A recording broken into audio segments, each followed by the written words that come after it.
कि छोटे मोटे शिवा गुरु। जय हो। अच्छा दीदी दीदी थोड़ा जाएंगे। मीना दीदी जी, मीना दीदी थोड़ा खड़ा हो जाएंगे। मीना दीदी हाय बाबा के दरबार में सच्चे दिल से आए हैं। आप लोग सच्चे दिल से आए कि नहीं आए हैं? कौन कौन दीदी सच्चे दिल से आए हैं? थोड़ा सा आ जाएंगे तो। सच्चे दिल से है ना? कहावत है कि जो करते हैं शर्म उनको फूट जाती है करम। तो आप लोग मन से आए हैं कि यानी बेमन से आए हैं? आइए तो थोड़ा आ जाएंगे। लाल बाबूजी के तरफ से मीना दीदी आप भी आ जाएंगे। आशीर्वाद है कि छोटे मोटे शिवा गुरु अरे निकले पहाड़ से। बाबा हो दीदी बैठ जाएंगे, आप लोग खड़े हो जाएंगे। आप दोनों मीना जी अब बहुत सच्चे दिल से आए हैं। देखिए हट हुट मत कीजिए, इधर देखिए भाई हमारे बहुत दिलदार हैं दोनों। आपका नाम क्या हुआ? और सरवना नहीं गुड़िया जी, मीना जी। कि छोटे मोटे शिवा गुरु ताली बजा के हाथ उठा के अरे निकले पहाड़ से। बोलिए साचे दरबार की जय। ठोकर ना लागे गुरु, ठोकर ना लागे गुरु ऊंची पहाड़ से। ठोकर ना लागे गुरु ऊंची पहाड़ से। छोटे शिवा गुरु निकले पहाड़ से।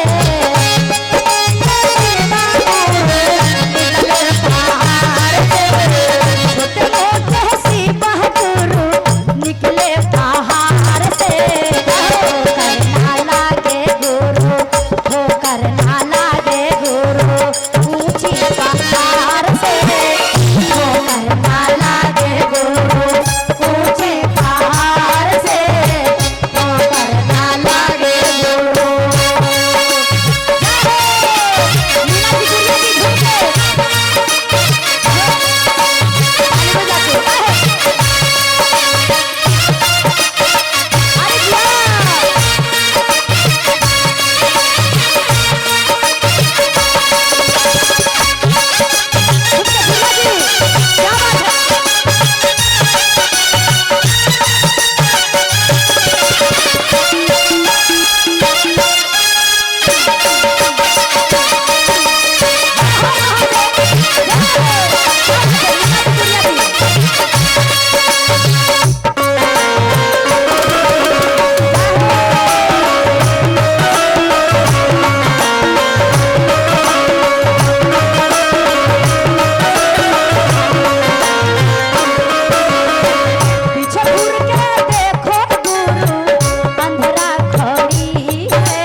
केहू ना करिहन तो महादेव से शीश करिए क्या।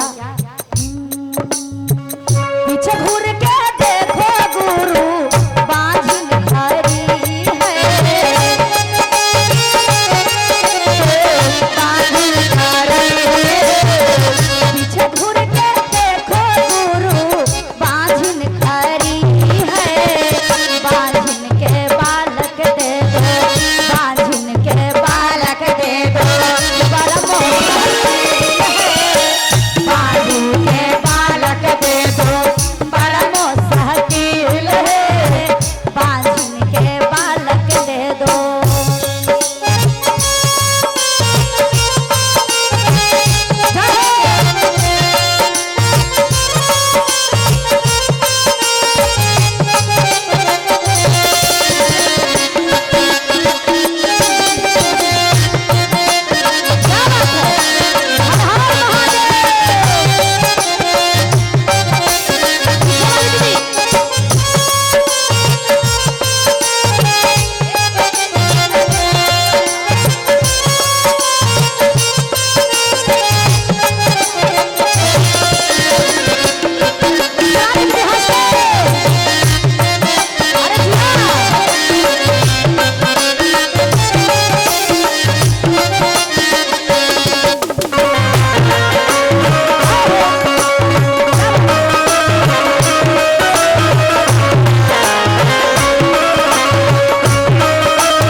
आशीर्वाद देनी है बबुआ की तरफ से और इधर हमारे दीदी की तरफ से बहुत बहुत का आशीर्वाद है। तो बाबा भोलेनाथ से मैं दया मांगती हूँ और माता रानी से कि हमारे बाबू पढ़ लिख के आगे बढ़े, माता पिता दादा दादी पूरा परिवार के नाम रोशन करे और इधर हमारे दीदी के भर भंडार रहे, हार रहे, जय जयकार रहे।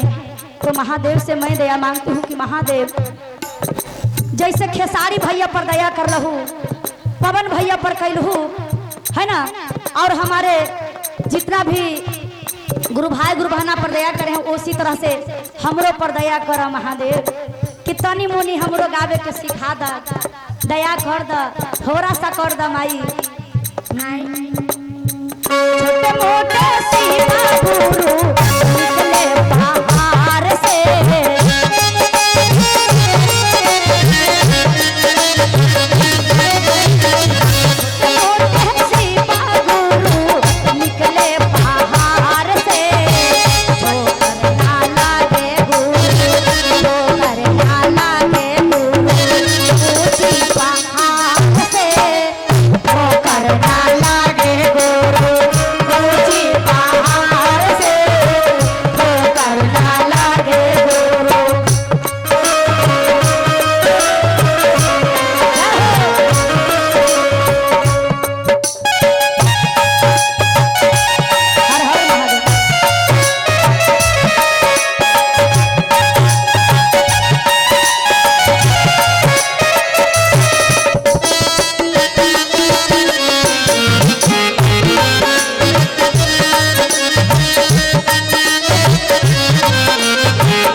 साहेब भैया इस समाज में माता रानी हे बाबा भोलेनाथ हमरो काजल के दुगो ज्ञान दे देता हल, बुद्धि दे देता हल। ते हाजीपुर वैशाली जिला समस्तीपुर जिला गया जिला जी दुलार प्यारा आशीर्वाद लेते रही। आ कहत निका कैसे पीछे घूर के देखो गुरु कंचन खारी है,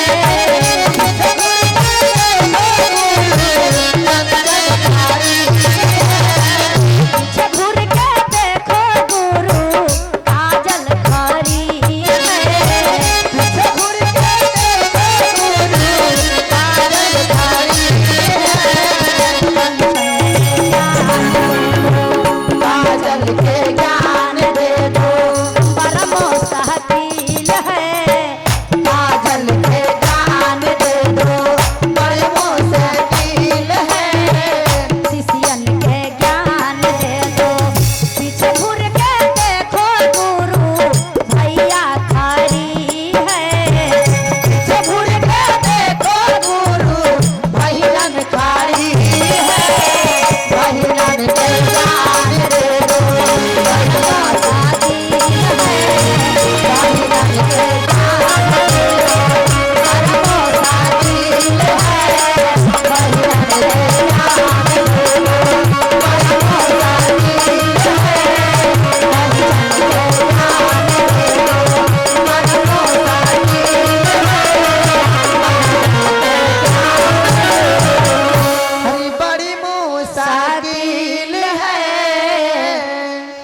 कंचन के ज्ञान दे दो, हाँ बड़ी मुश्किल है, काजल के ज्ञान दे दो, बड़ा मुश्किल है। बोलिए शिव गुरु बाबा की, ज्ञान देने वाले साहेब भैया की, दया करने वाले भोलेनाथ की, बोलिए शेर वाली मैया